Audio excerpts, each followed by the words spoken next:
আজ করব মুসুর ডালের ভর্তা। মুসুর ডালটাকে আমি এরকম শুকনো করে সেদ্ধ করে নিয়েছি, একদম জলটা শুকিয়ে নিয়েছি। এখন আমি এটাকে আগে ঠান্ডা করে নেব। ডালটা সেদ্ধ করে নিলাম, অল্প একটু তেল গরম করলাম, কয়েকটা শুকনো লঙ্কা ভেজে তুলে নেব। দিয়ে দিলাম কয়েক কোয়া রসুন, একটু লাল করে ভেজে তুলে নেব। দিয়ে দিলাম একটু পেঁয়াজটাকেও হালকা করে ভেজে তুলে নেব। সব কিছু ভেজে নিলাম। এখন আমি ভর্তাটাকে মেখে নেব। প্রথমে রসুন, শুকনো লঙ্কা ভাজা, এগুলো সব একসাথে মেখে নেব। শুকনো লঙ্কা, রসুন আর রসুনটা নুন দিয়ে ভালো করে মেখে নিলাম। ভাজা পেঁয়াজটাও মেখে নিলাম, সেই সাথে ডালটাও নিয়ে নিলাম, ভালো করে মেখে নেব। একটা সেদ্ধ ডিম নিয়ে নিলাম, সেদ্ধ ডিমটাও ভালো করে এটার সাথে মেখে নেব। খানিকটা কাঁচা পেঁয়াজ, এটাও ভালো করে মেখে নেব। ভর্তা যত মাখা হবে ভর্তার তত টেস্ট আসবে। ভালো করে মেখে নেব।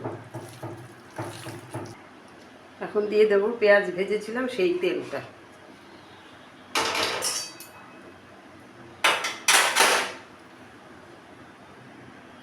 ধনেপাতা কুচি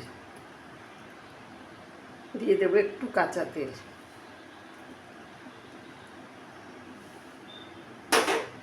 দিয়ে আবারও ভালো করে সব মেখে নেব।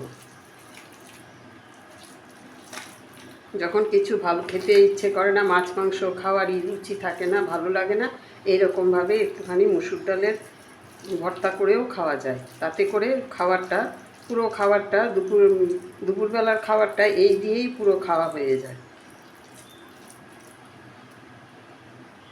এখন দেব খানিকটা লেবুর রস। তৈরি হয়ে গেল মুসুর ডালের ভর্তা। দুপুরবেলা গরম ভাতের সাথে এরকম একটা ভর্তা যদি থাকে, তাহলে অন্য কোনো আর মাছ মাংসর দরকার হবে না, এটা দিয়েই খাওয়া হয়ে যাবে। তো আপনাদের কাছে এই ভর্তার রেসিপিটা কেমন লাগলো? আর আপনাদের আমার সকল দর্শক বন্ধুদের কাছে রিকোয়েস্ট, যদি আপনারা আমার এই রেসিপিটা ফেসবুক থেকে দেখেন তাহলে একটা চ্যানেলটাকে ফলো করার অনুরোধ রইল। আর যদি ইউটিউব থেকে দেখেন তাহলে চ্যানেলটাকে সাবস্ক্রাইব করে দেওয়ার অনুরোধ রইল। আর সেই সাথে বেল আইকনটি প্রেস করে দেবেন, যাতে নেক্সট নোটিফিকেশান আবার আপনাদের কাছে চলে যায়। তো আজ এই পর্যন্তই, আবার নেক্সট কোনো রেসিপি নিয়ে কথা হবে। সবাই ভালো থাকবেন, সুস্থ থাকবেন।